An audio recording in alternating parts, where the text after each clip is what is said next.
viewers, welcome to this lecture entitled Defining Environmental Sociology Through the Lenses of International Politics, Case Studies based on WWF, IUCN and UN. So, environmental sociology, as we know, is basically the interaction between the environment and the society. But when it is being seen through the lenses of international politics, it is a different ballgame altogether.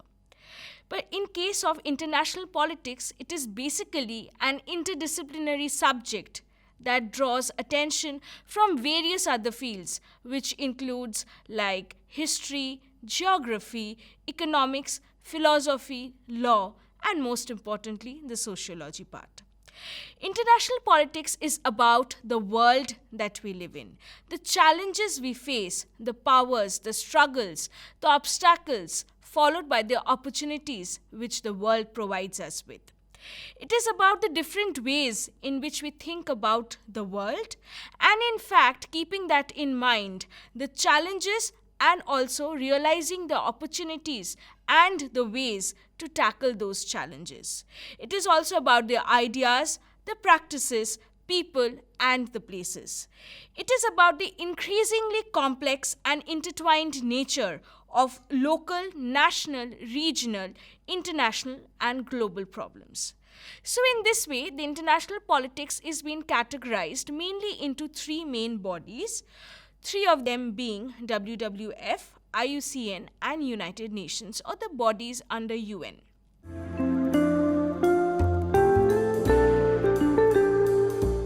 Now coming to WWF, it basically stands for World Wildlife Fund. So it takes place as an innovative, collaborative, science-based approach to tackle the threats to biodiversity. They actually look towards the root cause of all the problems that are affecting the environment, and they try to solve those problems in a very judicious manner, and also keep in mind the impacts of the environmental challenges which the people are facing, and thereby focus more towards a sustainable development. They try to develop and implement new and more sustainable ways of growing crops, managing fisheries, forests and wetlands, and generating energy, followed by dealing with the waste. They also look at the opportunities to transform the markets, where and how companies and their supply chains obtain and process vital commodities. They are also looking towards strong partnerships with business, governments, and local communities, which are essential for driving the change. Now coming to the forest cover. Forests usually occupy 31% of the total land area of the planet. They help people survive by purifying air and also providing people with jobs.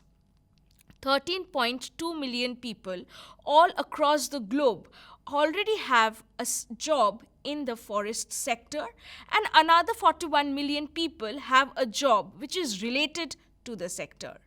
And many animals are all dependent upon the forests because it is the place which provides them with their food, with their environment in which they survive.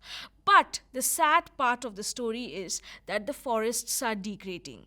And the most important reasons for this degradation of the forests is basically the activities involving deforestation as well as forest degradation. Deforestation is basically done mostly for agricultural purposes, and the case of forest degradation is basically for illegal logging. So, as a result of which, there is a huge concern regarding the total forest area that is present on planet Earth, because slowly but gradually they are being encroached upon and the forest cover is decreasing, which is definitely a point of concern for all the people surviving on planet Earth. This is where WWF starts working. They are trying to conserve the forest. They are trying to stop the illegal activities which are encroaching the forest and thereby promoting a better environment to survive in. Now coming to the next point which WWF focuses on is sea levels rising. Now, because of this rise in sea level, because of the obvious reasons of global warming, emission of greenhouse gases is again a fact that needs to be focused on. Because the sea and the oceans are all becoming warmer, the icebergs are all melting, as a result of which there is an increase in floods, and obviously in certain areas there are more drier conditions leading to drought like conditions. And therefore, WWF works by reducing carbon pollution and prepare also for the consequences of global warming, which we are already experiencing. Therefore, WWF works more hard upon developing policies to fight the climate change, engage with business to reduce carbon emissions, and help people and nature to adapt to the climate change. Now, coming to the next point being the seafood markets. US or United States is one of the largest seafood markets for getting imported seafood, and they import more than 5.3 billion pounds of seafood per year, which is amounting to $18 billion annually. Unfortunately, the amount of seafood which is being excavated is huge as compared to what is naturally being required, which is again a moment of concern. Because right now we simply cannot tell if the fish we eat was legally caught, or because our current laws are not strong enough to trace from bait to plate. So in order to rectify these problems, there was a formation of a particular rule which focuses on seafood import monitoring program to address illegal, unreported and unregulated fishing products which are entering the markets.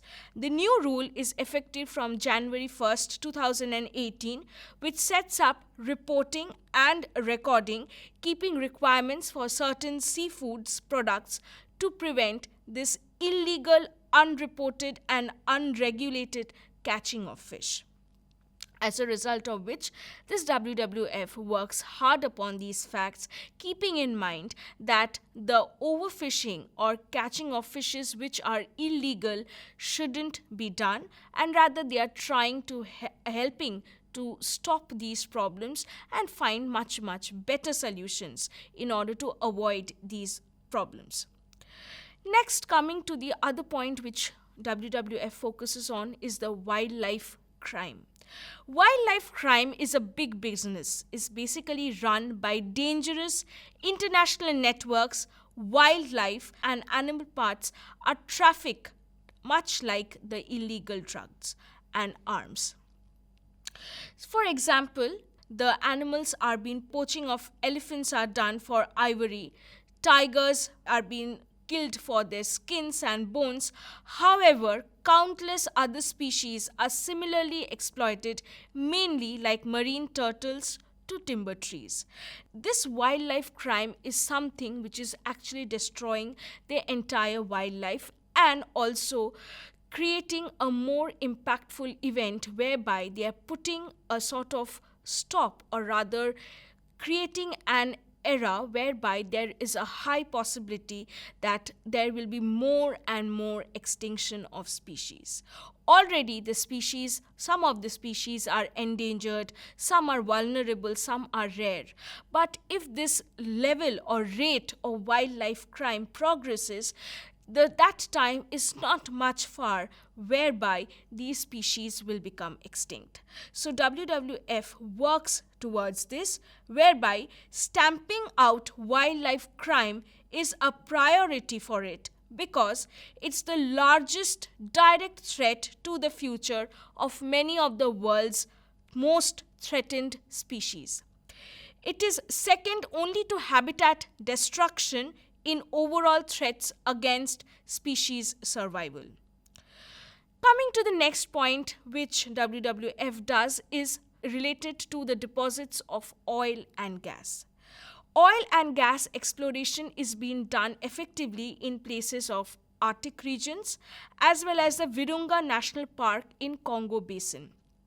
And specifically, oil and gas exploration causes a huge amount of destruction, specifically in the migratory pathways, where degradation of important animal habitats happens, followed by the oil spills, which are actually killing their habitat and not allowing them to survive in a sustainable way. So WWF works towards it, where they try to find out innovative ways of oil and gas exploration and also keep the areas intact. Now the next point being overfishing. Already there is a lot of fish being taken out from the seas because fish is a major source of protein, and there are a huge number of people who work every day for getting this fish food. But the number of overfished stocks has globally tripled in half a century, and today fully 1/3 of the world's assessed fisheries are currently pushed beyond their biological limits, according to the Food and Agricultural Organization. Overfishing is very closely associated with bycatch. That means the capture of unwanted sea life while fishing for a different species. Because whatever the fish they are trying to look for, apart from that, other species also gets involved, which are really not required. And therefore, capture of this unwanted sea species is putting a burden on the sustenance of the aquatic environment. This too is a serious marine threat that causes needless loss of billions of fish, along with hundreds of thousands of sea turtles and the other species. So WWF works with a cross-section of stakeholders to reform fisheries management globally, focusing on sustainable practices that not only conserve ecosystem but also sustain livelihoods and ensure food security. So coming up to one of the quiz, which is a part of this lecture, includes the role of WWF. The options are management of wildlife, management of rise in sea level, management of overfishing, and all of the above. Yes, you are right.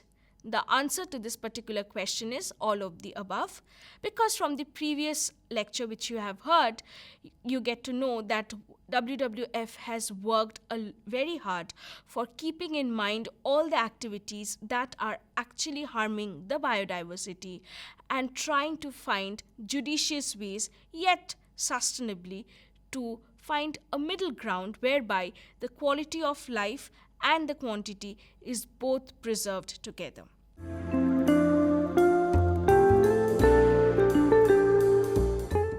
The next part of this lecture focuses on the other part of the most important international politics, which has its emphasis on IUCN. IUCN stands as International Union for Conservation of Nature. It helps the world to find pragmatic solutions to the most important challenges which currently the environment is facing. Now, IUCN is basically composed of more than 1,400 member organizations and with the input of 17,000 experts to provide public, private, and non-governmental organizations with the knowledge and tools that enable human progress, economic development, and nature conservation to take place together. It is basically categorized into 6 commissions dedicated to species survival, environmental laws, protected areas, social and economic policy, ecosystem management, education, and communication. IUCN has also produced several key international environmental agreements, including Convention on Biological Diversity, which is known as CBD, Convention on International Trade in Endangered Species of Wild Fauna and Flora, which is referred to as CITES, CITES, and the World Heritage Convention, followed by the Ramsar Convention on Wetlands. IUCN also tackles the three of the most important challenges which the world's ocean and polar regions are facing related to climate change, biodiversity loss, and pollution. World Conservation Congress was formerly known as IUCN General Assembly.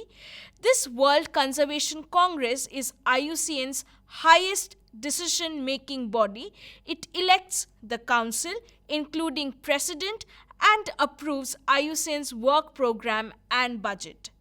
Certain recent developments which has happened in IUCN includes that the leaders from Jeju 2022 explored the theme building nature positive economies and societies.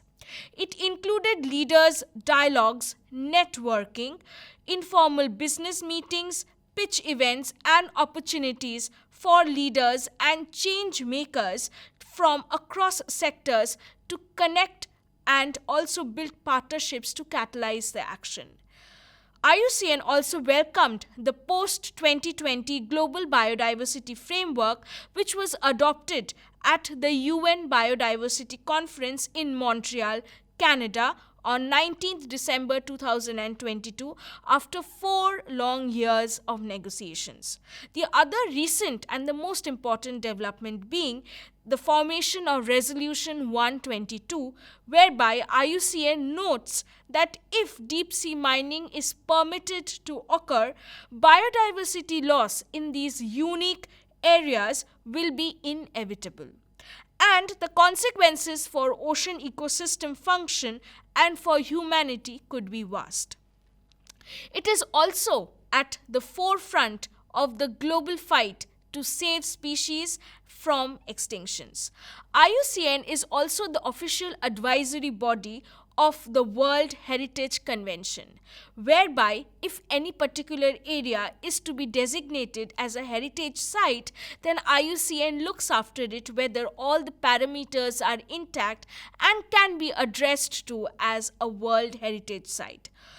Then, coming to the regional seas and IUCN, specifically, IUCN has collaboration which has begun recently in the MAP region, or what we refer to as Mediterranean Action Plan, whereby IUCN has helped to draft and implement the protocol on specially protected areas referred to as the SPAs, and to set up these specially protected areas Regional Activity Center. It is also cooperating with the Mediterranean Action Plan in the implementation of the SAP Bio project. This particular IUCN is also working in developing specific indicators and regulations as well as guidelines for the MPA managers to evaluate the effectiveness of their sites by designing the pilot projects and field test of their management skills. Also increasing the awareness and the use of monitoring and evaluation in the management of their work. Now, one of the most recent and the important developments that has taken place is the formation of Nature 2030, which is tagline for this program, Nation 2030, is a union in action. The IUCN program basically marks the culmination of many years of deliberation across the UN. It is adopted by the democratic vote of the IUCN World Conservation Congress in Marseille. The Nature 2030 IUCN program for the first time set its ambition over 10 years. It is a call for mobilization to our members, commissions and secretariat. This longer-term outlook aligns with the United Nations 2030 Agenda for Sustainable Development and the post-2020 Global Biodiversity Framework.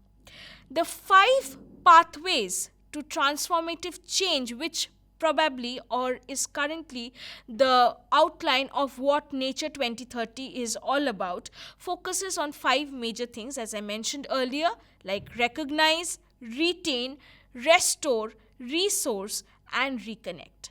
So if I just explain a little bit in details, recognize is which refers to the fact that the sufferings of the people should be recognized. The problems that they are facing should be recognized and dealt upon.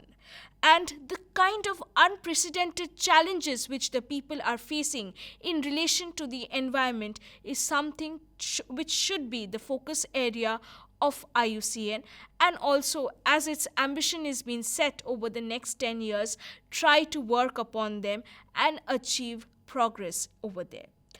Next point being the retain, whereby it is important to retain the world's biodiversity, the natural and cultural heritage being the key biodiversity areas. Third point being restore, whereby it is important to restore the species populations which are declining day by day, followed by the preservation of the ecosystems, and as well the benefits which nature provides to people. Keeping that in mind, all the facilities and the ecosystem should be kept balanced, and also sustainable development should be achieved. Next point being resource, whereby resourcing the movement by mobilizing investment in nature and the people working to conserve it through finance, capacity development and generating knowledge. And the final one being reconnect, whereby it is important to get connected with the people, societies and economies to nature and rebuild connections between fragmented habitats. Now, once all these 5 R's are placed together at one junction, it will be easier for IUCN to work and to achieve their target of Nature 2030. Keeping these particular points in mind, the next quiz for this lecture is, whereby the question goes as, IUCN released an updated list for classifying different species on 4th December 2017. The list basically refers to a certain particular color, and the 4 colors have these 4 options being green, red, blue and yellow. Yes, you're right. The answer to this particular question is the red color, or what we refer to as the red list, whereby it actually gives emphasis upon the species which are facing great problems all across the environment and moving towards extinction.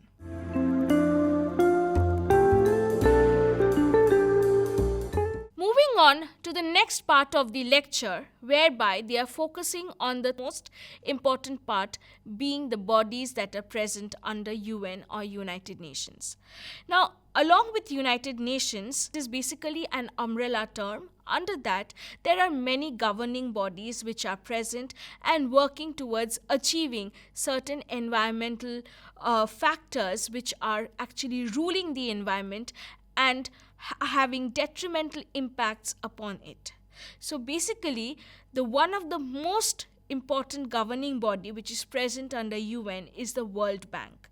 Now, World Bank helped to construct this sustainable development in major debates and discussions by focusing on the economic developments. Within universities, scholars of development sites and the developmental economies incorporated the concepts into their evaluation of the global political and economic system. Both modernization theory and developmental theory became the leading social science approach for understanding and addressing the problems of the Third World. Followed by that, United Nations and the Bretton Woods institutions, which is referred to as the World Bank and the International Monetary Fund, have been the central institutions promoting industrialist capitalist development. These organizations provided much of the original planning and financing for developmental projects throughout the world, and such funding continues even today. United Nations Conference on Human Environment was being formed in the year 1972, which was first held in Stockholm, Sweden. This was the initial conference whereby UNCHE, or what we refer to as United Nations Conference on Human Environment, had its initial agenda, which was being organized in Sweden, whereby they focused upon the impacts that are actually getting more and more, which are harming the human existence on planet Earth. And these conferences were commissioned to examine the escalating environmental impacts occurring throughout the world and to work towards developing new global legal framework that could better address the growing environmental and social concerns associated with capitalist development.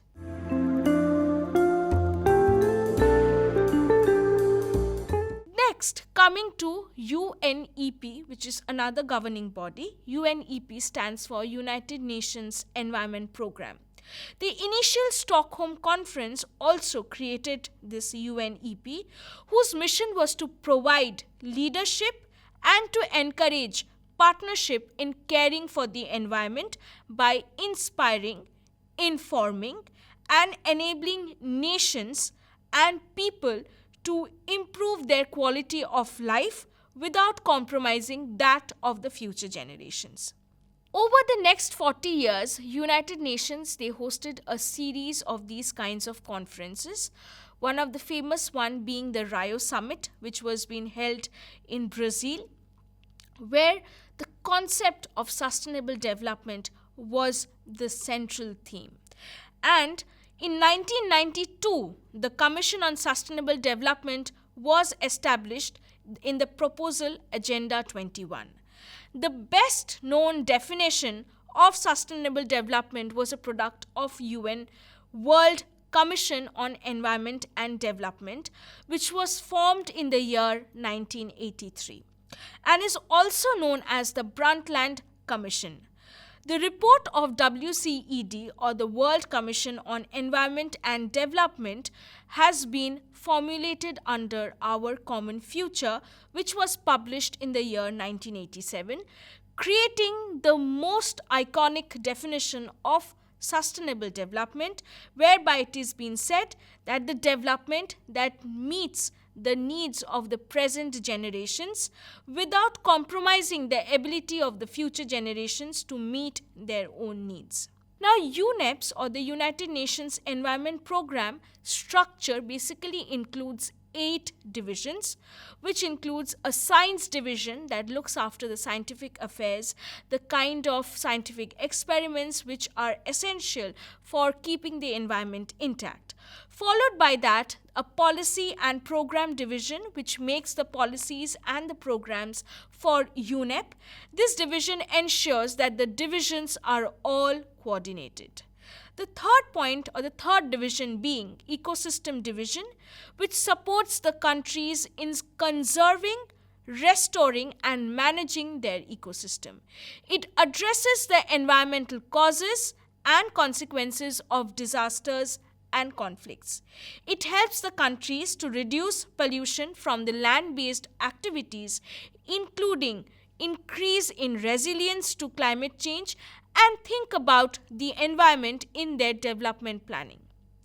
The fourth division under UNEP includes economy division, which assists large business and their efforts to be more environmentally conscious. It has 3 main branches, which includes chemical and health, energy and climate, followed by resource and market. The next division of UNEP includes Governance Affairs Office. It engages the member states and the other relevant groups to use the UNEP's work. The office serves UNEP's governing program, or the governing body, the United Nations Environmental Assembly and its subsidiary organ, the Committee of Permanent Representatives, and also manages their meetings. The next division includes the Law Division, which helps to develop environmental laws. It works with countries to combat environmental crime and to meet the international environmental commitments. The next division being the communication division, which basically develops and disseminates UNEP's messages. And the final division includes the corporate service division, which handles UNEP's corporate interests such as management and exposure to financial risks. The other important branches of UN includes the UNESCO, which is United Nations Educational, Scientific and Cultural Organization, which is basically made to contribute to peace and security by promoting international collaboration through educational, scientific and cultural reforms in order to increase universal respect for justice, rule of law and human rights, along with fundamental freedom proclaimed in the United Nations Charter. There are other branches or other governing bodies under UN like WFEO, which stands for World Federation of Engineering Organization, UNFCCC, which stands as United Nations Framework Convention on Climate Change, and also there is UNIDO, which is the UN Industrial Development Organization. There are many other organizations that are a part of UN, which is working together hand in hand so as to help the target or help to achieve the target to maintain the environmental balance.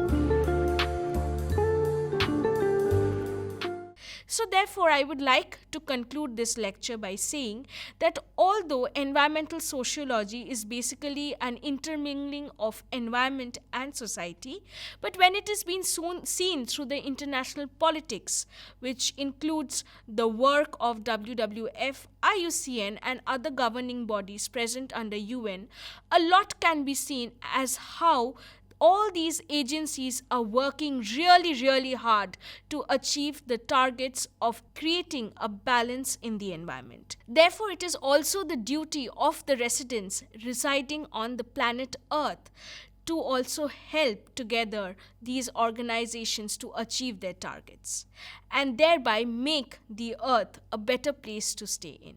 Thank you.